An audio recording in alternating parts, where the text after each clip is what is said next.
Because I know if you ask, the answer will be given unto you. And if you seek, you will find. And if you knock, the door will be open unto you.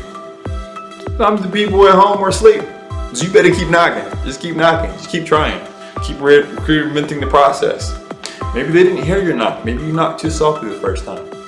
Maybe you knocked so loudly that it was annoying and that you scared the people inside on the other side of the door. But that doesn't mean you quit.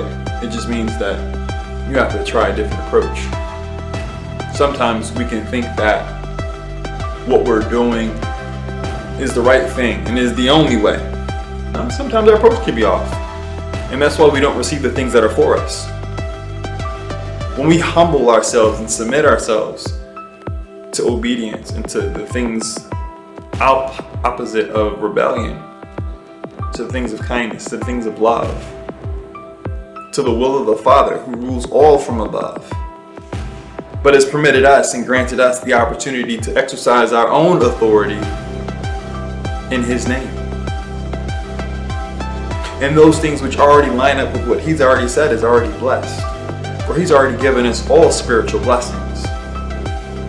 They're there. They're in your bank account. But your approach will determine how you make that withdrawal. So think about walking into a bank, and you walk into a bank and all of a sudden you say, hey, give me $1,000. You have the $1,000 in your account.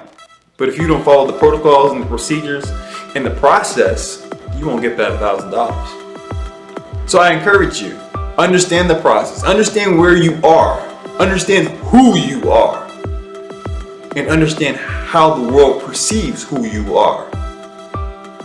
Because I'm pretty sure if you were a millionaire and everyone in the whole world knew you were a millionaire, and you go into the bank and say, hey, give me $1,000. And they're like, oh yeah, no problem, sure, Mr. Da-da-da. But even if you were that millionaire and you couldn't prove that you were that millionaire, you couldn't follow that process,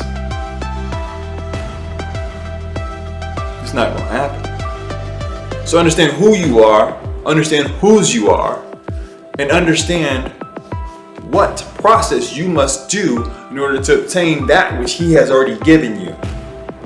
But you shall receive the goodness of the Lord if you follow the process, if you know where you are, if you know who you are, and if you know whose you are.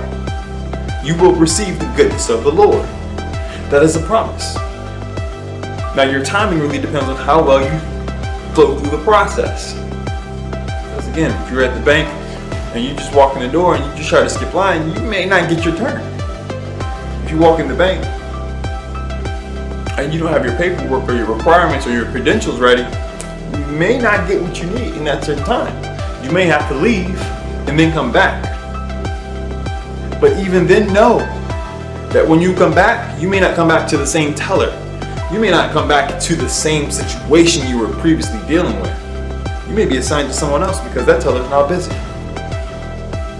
Or if you do, you may have to wait a while till the situation becomes full circle, such that it's the same situation. Or at least it's similar, see, because I think every situation is different. As long as time is different, as long as time is progressing forward, there's no situation ever that is exactly the same. There's something ever so slightly different, either the fact that you've already been there before or the fact that the things have seen you and are already prepared for you. So whether they respond favorably or unfavorably, they've already responded and already have a preconceived notion of how to respond. So I tell you, and I desire this for you, the best. That's just in a moment.